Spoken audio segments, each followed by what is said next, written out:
Welcome to my channel. ഇന്ന് ഒരു ഫോണിന്റെ അൺബോക്സിംഗ് വീഡിയോ ആണ്. ഇൻഫിനിക്സ് ഹോട്ട് 11s എന്ന് പറഞ്ഞൊരു മോഡലാണ്. ഇപ്പോൾ ലേറ്റസ്റ്റ് വന്നൊരു മോഡലാണ്.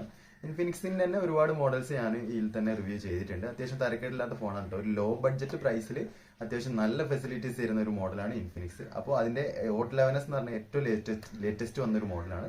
അപ്പോൾ അതിന്റെ unboxing and one day used review ആണ്. അപ്പോൾ എന്തായാലും ഈ ഒരു ചാനൽ എല്ലാവരും സബ്സ്ക്രൈബ് ചെയ്യുക, എന്റെ വീഡിയോസ് ഒക്കെ കാണുക, അതുപോലെ തന്നെ ലൈക്ക് ചെയ്യുക, ഷെയർ ചെയ്യാം. അപ്പോൾ എന്തായാലും നമുക്ക് അൺബോക്സിംഗ്. ബോക്സ് ഒരു പച്ച ഒരു പുതിയ മോഡൽ പുതിയൊരു കളർ ബോക്സാണ് വരുന്നത്. അപ്പോൾ ഞാൻ എന്തായാലും ഒന്ന് ജസ്റ്റ് ഒരു വൺ ഡേ ഒന്ന് യൂസ് ചെയ്ത് നോക്കിയിട്ടുണ്ട്. അപ്പോൾ ഓൾറെഡി ഒന്ന് അൺബോക്സ് ചെയ്ത ബോക്സാണ്. അപ്പോൾ ബോക്സിൽ എന്തൊക്കെ വരുന്നതെന്ന് വെച്ചാൽ ഹോട്ട് 11s ഒരു ഫോൺ വരുന്നുണ്ട്. അതേപോലെ തന്നെ നമുക്ക് ഒരു ചാർജിങ് അഡാപ്റ്റർ ചാർജർ 18 വാട്ട്സിൻ്റെ ഒരു ചാർജറാണ് വരുന്നത്. അപ്പോൾ അത്യാവശ്യം ഒരു സ്പീഡ് ചാർജർ തന്നെയാണ്. അതേപോലെ തന്നെ ഇതിൻ്റെ ഒരു കേബിൾ വരുന്നുണ്ട്. അതേപോലെ തന്നെ നമുക്കൊരു സ്ക്രീൻ ഗാർഡ് വരുന്നുണ്ട്. സ്ക്രീൻ ഗ്ലാസ് അല്ല, ഒരു പ്ലാസ്റ്റിക് ഷീറ്റാണ്. അതുപോലെ തന്നെ ഒരു നല്ലൊരു ക്വാളിറ്റിയുള്ളൊരു ബാക്ക് കവറും വരുന്നുണ്ട്. അപ്പോൾ ഫോൺ എന്തായാലും നമുക്ക് ഒന്ന് എടുത്ത് നോക്കാം. അത്യാവശ്യം നല്ലൊരു ബിഗ് സൈസ് ഫോൺ തന്നെയാണ്. ഇൻഫിനിക്സ് കോമൺ ആയിട്ട് ഞാൻ ഈ ഒരു ചാനലിൽ തന്നെ ഇൻഫിനിക്സിൻ്റെ ഒരു 3-4 ഫോണിൻ്റെ അൺബോക്സിങ് ചെയ്തിട്ടുണ്ട്. ഒക്കെ അത്യാവശ്യം നല്ലൊരു സൈസ് തന്നെയാണ് വരുന്നത്. ഒരു സ്ക്രീൻ സൈസ് എന്ന് പറഞ്ഞാൽ അത്യാവശ്യം നല്ലൊരു ബിഗ് സൈസാണ് ഇൻഫിനിക്സിൻ്റെ മോഡൽസിലൊക്കെ വരുന്നത്. 6.78 ഇഞ്ചിൻ്റെ ഒരു ഡിസ്പ്ലേ സൈസാണ് വരുന്നത്. അതേപോലെ തന്നെ ഇതിൻ്റെ ഈ ഒരു കോസ്റ്റ് എന്ന് പറഞ്ഞാൽ ഏകദേശം 11,000 രൂപയാണ് വരുന്നത്. അപ്പോൾ അതൊരു ഓൺലൈൻ പ്രൈസ് ആണ്. ഷോപ്പിലാകുമ്പോൾ ചിലപ്പോൾ അങ്ങോട്ടും ഇങ്ങോട്ടൊക്കെ ചേഞ്ച് ഉണ്ടാവും. അതേപോലെ തന്നെ 4GB 64 ആണ് ഇതിൻ്റെ സ്റ്റോറേജ് വരുന്നത്. 4GB Ram, 64 internal മെമ്മറിയാണ്. അപ്പോൾ ഒരു 11,000 രൂപയ്ക്ക് അത്യാവശ്യം നല്ല ഫെസിലിറ്റീസ് ഉള്ള ഒരു ഫോൺ തന്നെയാണ്. കാരണം നമുക്ക് ഈ ഒരു ഫോണിൽ 90 ഹെർട്സിൻ്റെ ഒരു റീഫ്രഷ് റേറ്റ് വരുന്നുണ്ട്. അപ്പോൾ നല്ലൊരു സ്മൂത്ത് ഉണ്ടാവും. അതേപോലെ തന്നെ ഒരു 180 ഹെർട്സിൻ്റെ ടച്ച് സാമ്പിളിംഗ് റേറ്റും വരുന്നുണ്ട്. അതുകൊണ്ട് തന്നെ വളരെ ഒരു സ്മൂത്ത് തന്നെയാണ്. നമ്മൾ ആ ഒരു ഫോണിൽ വരുന്ന പ്രോസസ്സർ എന്ന് പറഞ്ഞാൽ മീഡിയ ടെക്കിൻ്റെ ഹീലിയോ G88 എന്ന് പറഞ്ഞൊരു ലേറ്റസ്റ്റ് പ്രോസസ്സറാണ്. അപ്പോൾ ആ ഒരു പ്രോസസ്സർ അധികം ഫോണിലൊന്നും അങ്ങനെ വന്നിട്ടില്ല. പക്ഷേ അതുകൊണ്ട് തന്നെ ഇതിൻ്റെ ഒരു പെർഫോമൻസ് എത്രത്തോളം ബെറ്റർ ആയിരിക്കുമെന്ന് പറയാൻ പറ്റില്ല. ഓവറോൾ ഒരു വൺ ഡേ യൂസിൽ എനിക്ക് നല്ലൊരു പെർഫെക്റ്റ് ആയിട്ട് തോന്നിയിട്ടുണ്ട്. നമുക്ക് ആ ഒരു പുറമേ നിന്നൊക്കെ നോക്കുമ്പോൾ ഒക്കെ തന്നെ ആ ഒരു കളർ റീപ്രൊഡക്ഷനൊക്കെ നല്ല രീതിയിൽ തന്നെ കിട്ടുന്നുണ്ട്. ആ ഒരു വെളിച്ചത്തിൽ അതേപോലെ തന്നെ നമ്മൾ കോമൺ ആയിട്ട് നമ്മൾ ആ ഒരു പുറത്തെ സൈഡിൽ നിന്നൊക്കെ ശരിക്കും നോക്കുമ്പോഴും ബ്രൈറ്റ്നെസ്സിൻ്റെ കാര്യത്തിലൊന്നും യാതൊരുവിധ പ്രശ്നങ്ങളും വരുന്നില്ല. അത്യാവശ്യം ബിഗ് സൈസുള്ള ഒരു ഡിസ്പ്ലേ ആയതുകൊണ്ട് തന്നെ വളരെ നല്ല ഒരു രീതിയിൽ തന്നെ കാണുന്നുണ്ട് ഡിസ്പ്ലേയിൽ. ആ ഒരു 90 ഹെർട്സ് റീഫ്രഷ് റേറ്റ് ഉള്ളതുകൊണ്ടായിരിക്കും വളരെ ഒരു സ്മൂത്ത് ഉണ്ട്. അതേപോലെ തന്നെ C ടൈപ്പിൻ്റെ ചാർജിങ് പോർട്ടാണ് വരുന്നത്. അപ്പോൾ അത് നല്ലൊരു കാര്യമാണ്. അടിയിൽ സ്പീക്കർ ഗ്രില്ല് വരുന്നുണ്ട്. ഈ ഒരു ഫോണിൻ്റെ മറ്റൊരു പ്രത്യേകതയാണ് 2 ഡുവൽ സ്പീക്കർ വരുന്നുണ്ട്. റൈറ്റ് സൈഡിൽ വോളിയം റോക്കേഴ്സും അതുപോലെ തന്നെ ഹോം ബട്ടണും വരുന്നുണ്ട്, നമ്മളെ ആ ഓൺ ഓഫ് സ്വിച്ച് ബട്ടണും. ലെഫ്റ്റ് സൈഡിൽ വരുന്നത് നമുക്ക് ആ ഒരു സിം ട്രേ ആണ് വരുന്നത്. ക്യാമറാസൊക്കെ ഞാൻ കംപ്ലീറ്റ് ഈ സാമ്പിൾസൊക്കെ ഞാൻ ഇൻക്ലൂഡ് ചെയ്യുക. 50 മെഗാ പിക്സലിൻ്റെ ഒരു ക്യാമറ വരുന്നതൊക്കെ വളരെ നല്ല കാര്യം തന്നെയാണ്. കാരണം നമുക്കൊരു 11,000 രൂപയ്ക്ക് ഒരുപാട് ഫെസിലിറ്റീസ് തരുന്ന ഫോൺ തന്നെയാണ് ഇൻഫിനിക്സ് ഹോട്ട് 11s. ഇതിൻ്റെ ബാക്ക് സൈഡ് ക്യാമറ വരുന്ന സെറ്റപ്പ് എന്ന് പറഞ്ഞാൽ 50 മെഗാ പിക്സലിൻ്റെ ഒരു മെയിൻ ക്യാമറ സെറ്റപ്പാണ് വരുന്നത്.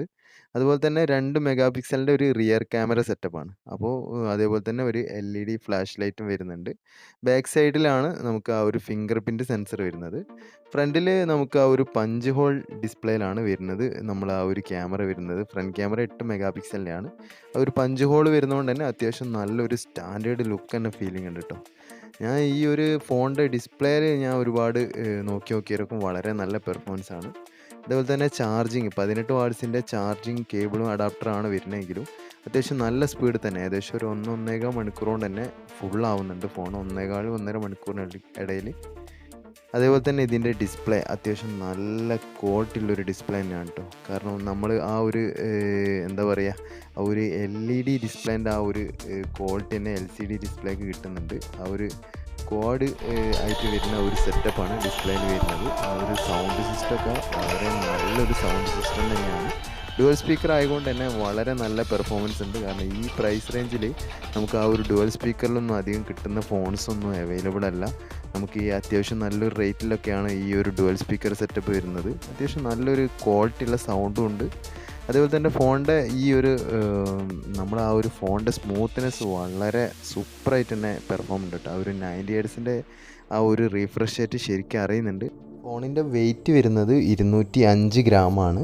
വലിയ വെയിറ്റ് ഫീലിംഗ് ഒന്നുമില്ല. അതേപോലെ തന്നെ ഇയർ പീസൊക്കെ വളരെ നല്ല രീതിയിൽ തന്നെ പെർഫോം ചെയ്യുന്നുണ്ട്. ഈ ഫോണിൻ്റെ ഫ്രണ്ട് ക്യാമറയിൽ എടുത്ത ഫോട്ടോസാണ്. അത്യാവശ്യം കുഴപ്പമില്ലാത്തൊരു ഫോട്ടോസ് തന്നെയാണ് കേട്ടോ. ഫ്രണ്ട് ക്യാമറ ഞാൻ പറഞ്ഞല്ലോ 8 മെഗാ പിക്സലിൻ്റെ ആണ്. അത്യാവശ്യം തെറ്റില്ല. ഓവർ ഒരു കളർ റീപ്രൊഡക്ഷൻ അതേപോലെ തന്നെ കളർ ഫീലിംഗ് ഒന്നുമില്ല. ഈ ഫോണിൻ്റെ ഫ്രണ്ട് ക്യാമറയിൽ എടുത്ത വീഡിയോ ആണ്.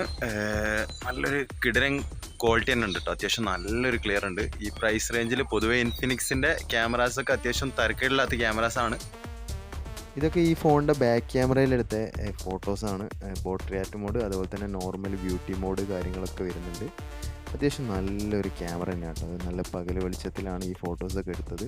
വളരെ നല്ലൊരു ക്വാളിറ്റി കിട്ടുന്നുണ്ട്. കാരണം ഈ ഒരു പ്രൈസ് റേഞ്ചിൽ അത്യാവശ്യം തെറ്റില്ലാത്തൊരു ക്യാമറയാണ്. 50 മെഗാ പിക്സലിനൊന്നും പറയുന്നത് നോക്കണ്ട. എങ്കിലും ക്യാമറയുടെ പെർഫോമൻസ് എനിക്ക് വളരെ ഇഷ്ടപ്പെട്ടു. വളരെ നല്ലൊരു മികച്ചൊരു ക്യാമറ. ഈ ഒരു പ്രൈസ് റേഞ്ചിൽ വളരെ നല്ലൊരു ക്യാമറയാണ് വരുന്നത്.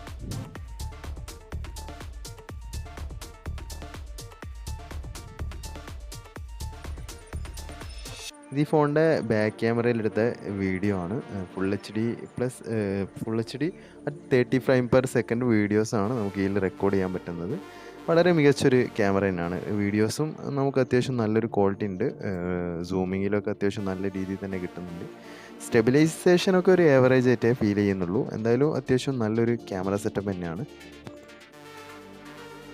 അപ്പോൾ വീഡിയോ എല്ലാവരും കണ്ടില്ലേ? ഇൻഫിനിക്സിൻ്റെ ഹോട്ട് 11s നല്ലൊരു കിടിലൻ ഫോൺ തന്നെയാണ്. കാരണം നമുക്ക് ഏകദേശം 10,000-11,000 രൂപ റേഞ്ചിൽ അത്യാവശ്യം നല്ല ഫെസിലിറ്റീസ് തരുന്ന 90 ഹെർട്സിൻ്റെ റീഫ്രഷ് റേറ്റ് ഉണ്ട്. അതേപോലെ തന്നെ അത്യാവശ്യം തരക്കേടില്ലാത്ത ക്യാമറയാണ്. ഓവറോൾ പെർഫോമൻസ് ആയിക്കോട്ടെ, ഡിസ്പ്ലേ ക്വാളിറ്റി ഉണ്ട്. അതേപോലെ തന്നെ നല്ല ഒരു ഡുവൽ സ്പീക്കർ ചെയ്യുന്നുണ്ട്. അപ്പോൾ എന്തായാലും ഈ ഒരു ഫോൺ തീർച്ചയായും ഈ ഒരു പ്രൈസ് റേഞ്ചിൽ ഒരു മികച്ച ഫോൺ തന്നെയാണ്. എല്ലാവർക്കും എൻ്റെ ഈ ഒരു വീഡിയോ ഇഷ്ടപ്പെട്ടു എന്ന് വിചാരിക്കുന്നു. അപ്പോൾ എന്തായാലും നമുക്ക് അടുത്ത വീഡിയോയിൽ കാണാം. എല്ലാവരും ഈ ഒരു ചാനൽ സബ്സ്ക്രൈബ് ചെയ്യുക, എന്നെ സപ്പോർട്ട് ചെയ്യുക. അപ്പോൾ അടുത്ത വീഡിയോയിൽ കാണാം. Okay, by.